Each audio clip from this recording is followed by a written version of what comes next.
What if there were no forests?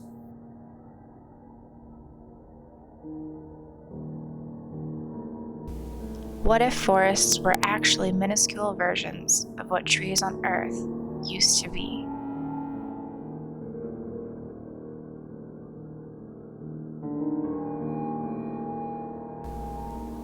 What if trees as we know them are just saplings?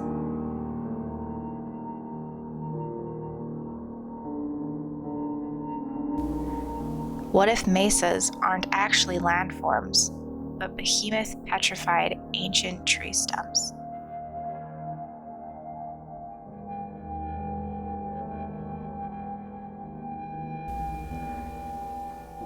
What if we're being fed lies by the prism of the Matrix?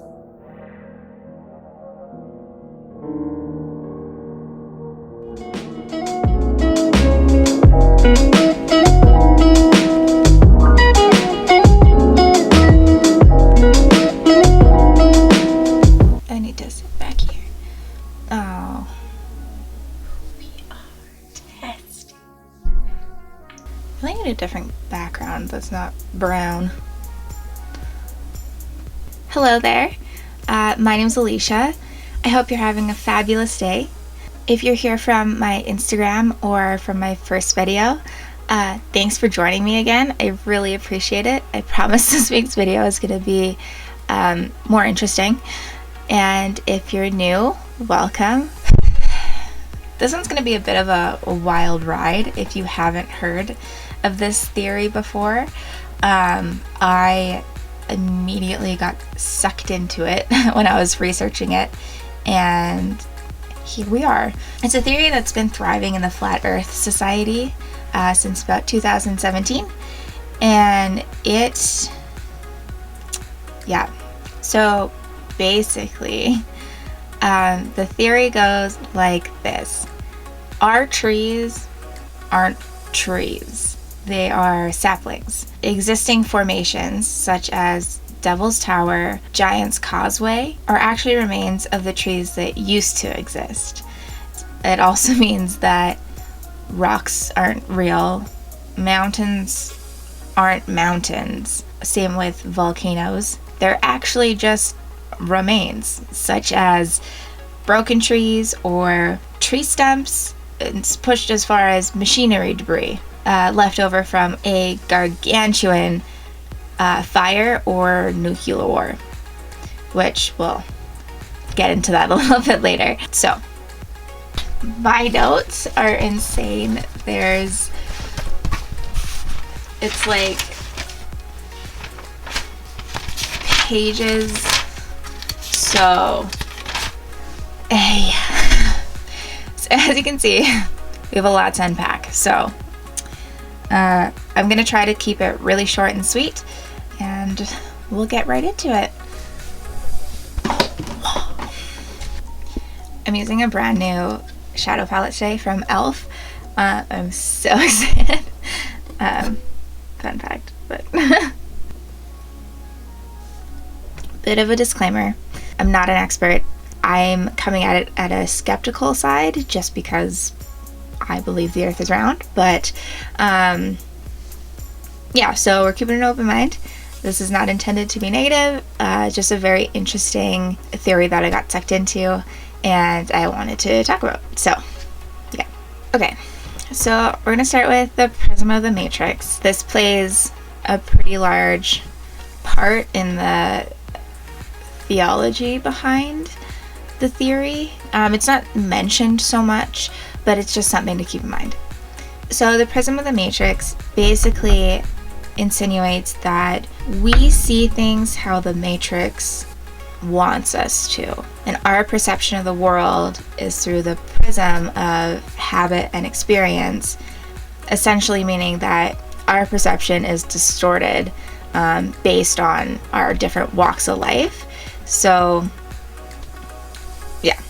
things that fall into the matrix and how that are being pushed for things that we're supposed to experience is like science and And this one, the big one, is science. So I've definitely learned that in order to have the conversation between like a spherical model and a flat earth model, you have to come at it with a philosophical approach to even begin to have the conversation on the same playing field, because science is ultimately a lie and a hoax on one side of the belief. So if you're using science as, you know, to disprove the other, it's kind of a moot point on the other hand. So yeah.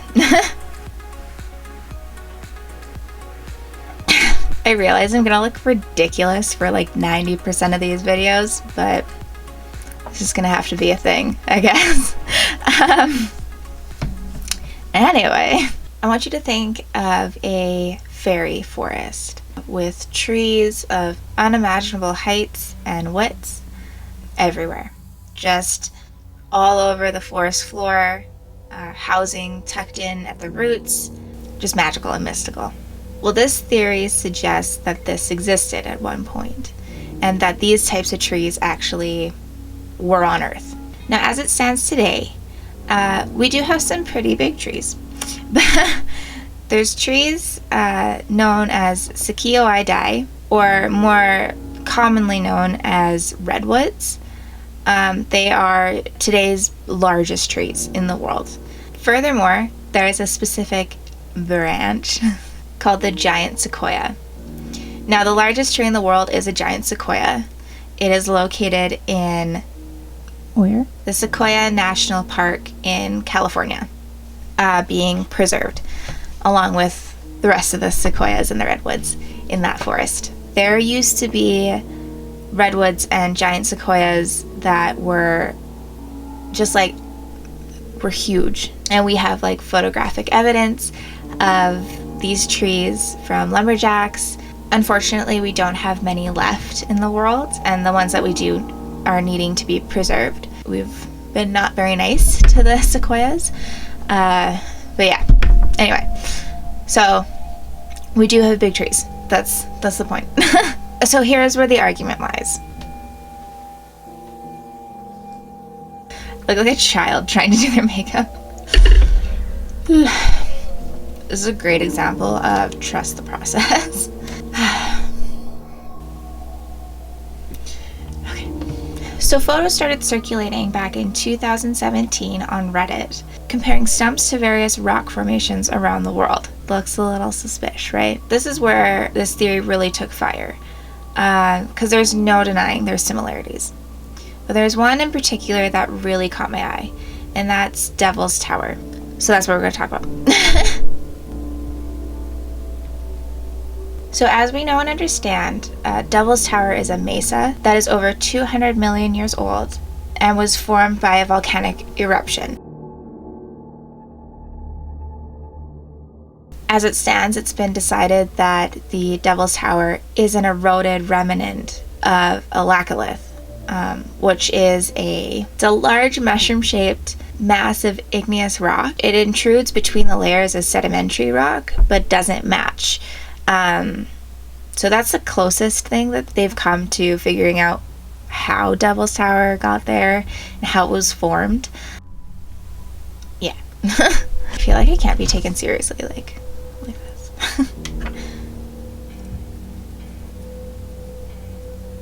So this got people thinking. But magma doesn't form in perfect hexagonal columns, all neatly bundled. I think that was just more derived because if you look up Devil's Tower, it says it's created by a volcanic eruption. They start comparing pictures of it solidifying on top of the Earth's surface on the side of the volcano to the Devil's Tower and the shapes that in the columns in the tower, which of course are not anything alike. You know, some digging occurred, and then we get to the cross-section of a stem of flax. They are definitely incredibly similar, right down to the individual shapes and systems continuing all the way down in these columns, and then like resting on Earth's surface, similar to how a trunk flares when the root system starts, when it's entering the ground.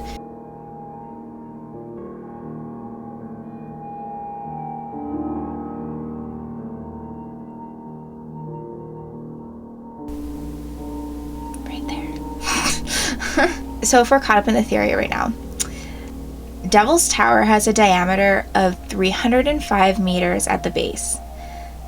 That would mean this tree would be over 6 kilometers tall.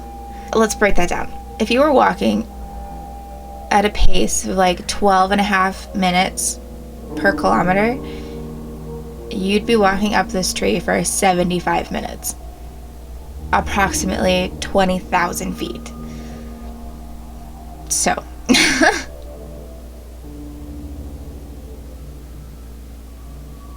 So this would mean that Devil's Tower is a giant stump from a silicone tree, from the silicone era. And I started looking into that a bit because I had no idea. I'm like, the what? So this is what I could find on silicone trees. If you cut down a tree now, you get rings, right, to determine the age. And in silicone trees, it's actually individual strands. And instead of a layer growing inside the bark every year, it's from the individual strands. So it's just like a bunch of mini trees, basically, like melded into one, which is pretty cool. The comparison was drawn between like how our ancestors would have looked like way different than we do now, similar to how like silicone trees are very different to trees that we have now. We do have remnants of silicone tree matter in today's day and age. It's in Petrified Forest National Park in, I believe it's also in California. They're really cool. They're like crystallized instead of just fossilized. I don't know if that's actually technical. That's just how I'm describing it because they look like gems. They're so pretty. In this theory, it's believed that those trees that we have found are actually branches from the really big silicone trees. I need to hurry up. I'm like 1 page of notes left.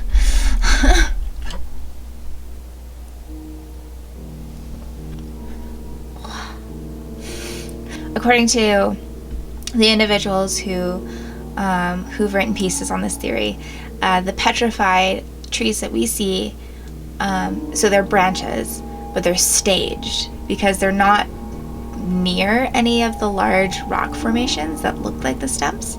So one in particular that I was talking about, she was questioning how the indigenous people that live there cut the logs so perfectly, because that is one of the mysteries. It's like, well, they're severed, so it looks like a chainsaw cut, but I mean, it's also petrified wood, so it's very fragile, while still stiff.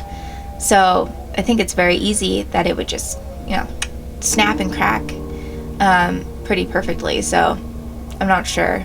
I just think it's kind of interesting because, I mean, we've found so many mysterious things that, like artifacts, dated to be like from millions of years ago. But, I mean, they would have had to be from more advanced civilizations and stuff like that. So I just think it's kind of funny. It's like, interesting.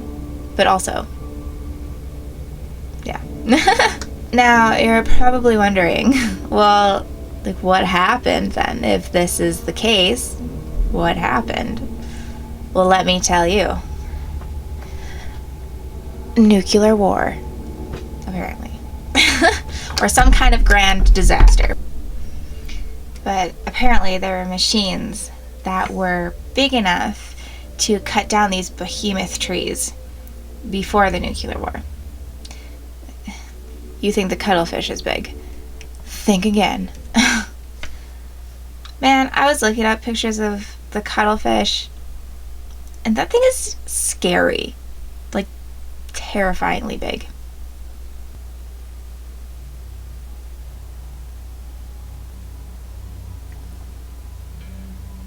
Mustache. The only time frame I could find for this nuclear war was between 1750 and 1815, which would make it just over 200 years ago. It's also believed that because of this, all of our forests are like 200 years old. We have very young forests, The Daintree forest is dated to be 385 million years old because of the root system. It's in Australia and it's being preserved. So you can only see it like in a discovery center or on a river cruise to experience it. But they're saying that it's like one of the few forests that like the dinosaurs would have seen, which is pretty cool. But yeah, so according to this theory, like all of our forests are very young, less than 200 years old, because of this nuclear war. And so that would mean that they are saplings.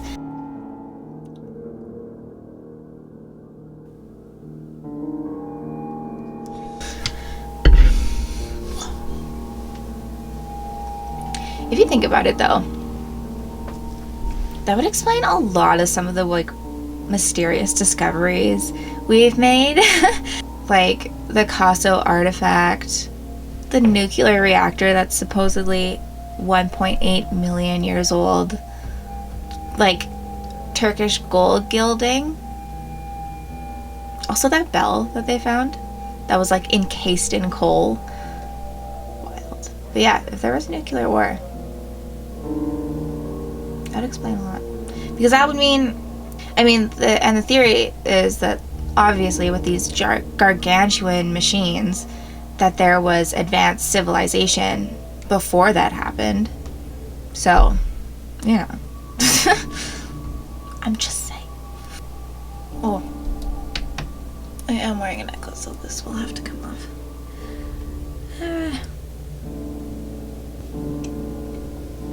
What this means for mountains, I talked about volcanoes and mountains earlier. What this would mean is that they resemble like snapped trees in like storms. So the theory is that mountains are basically just petrified stumps that have been snapped either during the nuclear war or some natural phenomenon or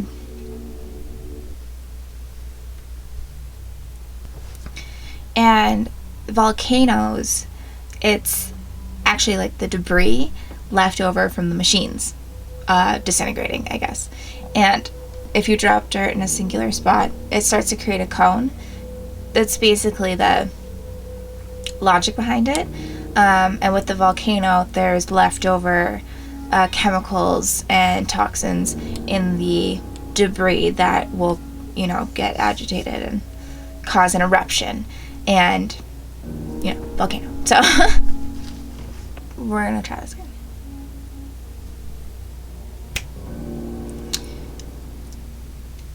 So just added some mountains down below. This one is supposed to be converging because it's like one and the same essentially in this topic. So, yeah. But, yeah. Added some mountains. Okay.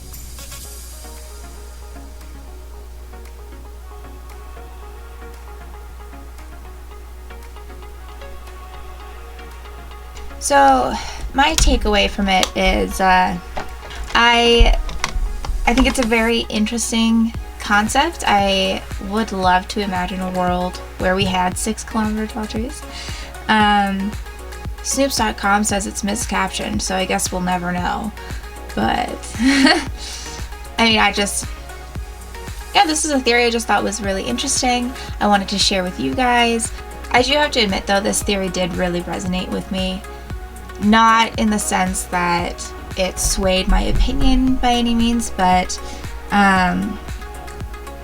they are right on some level that we do live on a corpse of what used to be on our planet. And a lot of our forests are basically just ghosts of their former selves. So it resonated with me in a very heavy way. Yeah, just it's really sad to see like the decline in our general environment in nature and just what we're doing to it and everything. So it did resonate with me on that level because I do think there's truth in that respect. But yeah, I thought it was fascinating. I hope you guys enjoyed yourself. I'd love to hear your thoughts in the comments section below. If I intrigued you in any way, shape, or form, please hit the like button and subscribe. This is more so the content that I would like to put out. And yeah, I guess that's it. That's all for this week. Thank you so much for tuning in. I hope you enjoyed yourself, because I had a lot of fun making it. And we'll see you next time. Thanks. Montage part 2.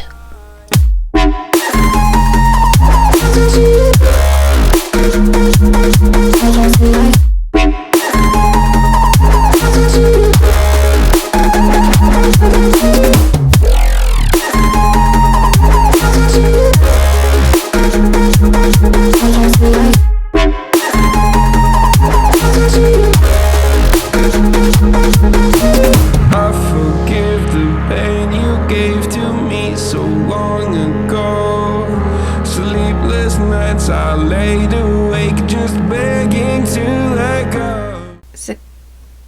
Sakai oi die. Saki oi die.